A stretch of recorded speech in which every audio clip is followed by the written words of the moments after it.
आज की वीडियो में हम एक ऐसी घटना पे बात करने वाले हैं जिसने ना सिर्फ बांग्लादेश बल्कि भारत और पूरी दुनिया को हिला के रख दिया है। ये कहानी है 27 साल के एक नौजवान की जिसका नाम था दीपू चंद्र दास। एक साधारण सा इंसान जो अपनी मेहनत मजदूरी करके अपने परिवार का पेट पाल रहा था। लेकिन 18 दिसंबर की एक रात उसके साथ जो हुआ वो किसी बुरे सपने से कम नहीं था। शुरुआत में दुनिया को बताया गया कि मामला धर्म का है, ईश निंदा का है। कहा गया कि उसने मजहब की तौहीन की है। लेकिन जैसे जैसे जांच आगे बढ़ी, एक ऐसा सच सामने आया जिसने इंसानियत को शर्मसार कर दिया।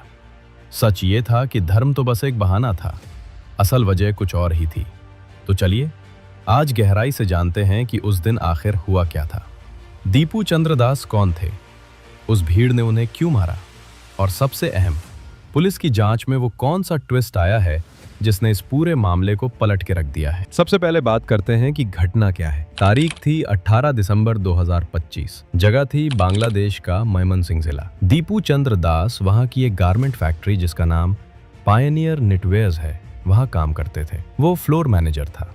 उनका काम था फैक्ट्री में प्रोडक्शन देखना और मजदूरों से काम करवाना। वो अपने परिवार के साथ एक किराए के मकान में रहते थे। उस दिन शाम को अचानक खबरें आने लगीं कि दीपू दास ने पैगंबर साहब के खिलाफ कुछ अपमानजनक शब्द कहे हैं। देखते ही देखते ये खबर जंगल की आग की तरह फैल गई। सोशल मीडिया और व्हाट्सएप के जरिए लोगों को इकट्ठा किया गया। एक बड़ी भीड़ ने दीपू को घेर रखा है। वो रहम की भीख मांग रहा है, हाथ जोड़ रहा है, लेकिन भीड़ के सिर पर खून सवार था।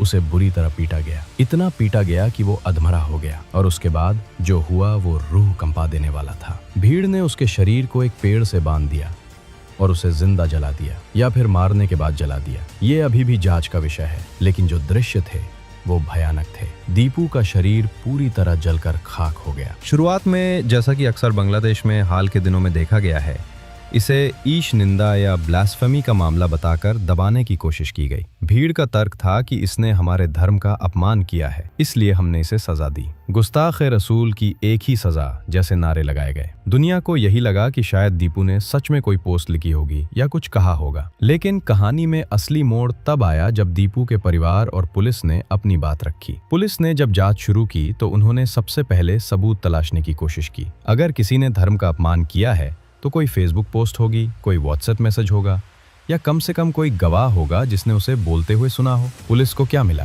कुछ भी नहीं। जी हाँ, कुछ नहीं। मयमनसिंह के पुलिस अधिकारियों और रैपिड एक्शन बटालियन ने साफ कर दिया कि उन्हें दीपू के फोन में, सोशल मीडिया पर या किसी भी गवाह के पास ऐसा कोई सबूत नहीं मिला जिससे ये साबित हो कि उसने ईश निंदा की थी। तो फिर उसे मारा क्यों गया? यहीं पर आता है इस केस का सबसे खौफनाक पहलू। पुलिस और दीपू के भाई अपू रविदास के बयानों के मुताबिक ये मामला धर्म का था ही नहीं। ये मामला था ऑफिस की राजनीति और बदले का। दीपू दास अपनी फैक्ट्री में तरक्की करने वाला था।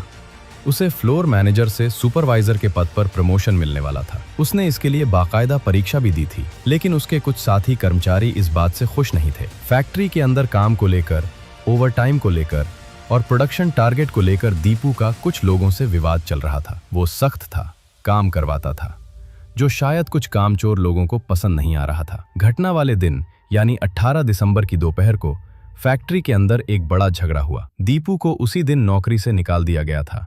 उसे इस्तीफा देने पर मजबूर किया गया। जब वो फैक्ट्री से बाहर निकला तो जिन लोगों से उसका झगड़ा था उन्होंने उसे घेर लिया। अगर वो उसे सिर्फ मारते तो ये एक साधारण मर्डर केस बनता। पुलिस आती, जांच होती और आरोपी पकड़े जाते। लेकिन आरोपियों ने बहुत शातिराना चाल चली। उन्होंने अपनी निजी दुश्मनी को धार्मिक रंग दे दिया। उन्हें पता था कि बांग्लादेश में अगर आप किसी पर ईश निंदा का आरोप लगा दें तो भीड़ बिना सोचे समझे उसे मार डालेगी और कोई सवाल भी नहीं पूछेगा। उन्होंने शोर मचाना शुरू कर दिया कि दीपू ने धर्म को गाली दी है। बस फिर क्या था? जो लोग दीपू को जानते भी नहीं थे, जिनका उससे कोई लेना देना नहीं था, वो भी धर्म बचाने के नाम पर उस भीड़ का हिस्सा बन गए। जब सच सामने आया कि ईश निंदा का कोई सबूत नहीं है तो प्रशासन पर दबाव बहुत बढ़ गया। बांग्लादेश की पुलिस ने इस मामले में कार्रवाई शुरू की। मयमनसिंह पुलिस और सुरक्षा एजेंसियों ने छापेमारी की और अब तक करीब 12 लोगों को गिरफ्तार किया गया है। ये वो लोग थे जो वीडियो में दीपू को पीटते हुए या भीड़ को उकसाते हुए दिखे थे। पुलिस ने अपनी शुरुआती रिपोर्ट में साफ कर दिया है कि ये हत्या प्लान्ड लग रही है,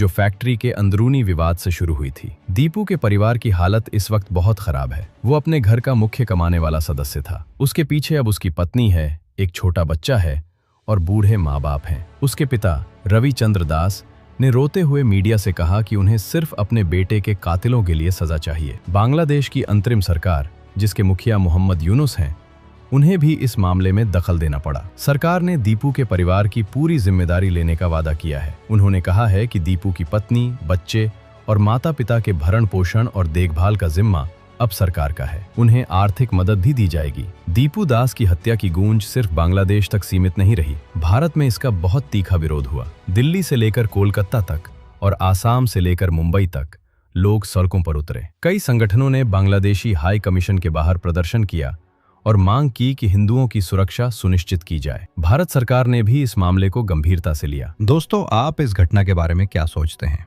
क्या आपको लगता है कि भीड़ द्वारा की गई ऐसी हिंसा को रोकने के लिए अंतर्राष्ट्रीय स्तर पर कोई सख्त कानून होना चाहिए? अपनी राय हमें कमेंट्स में जरूर बताएं।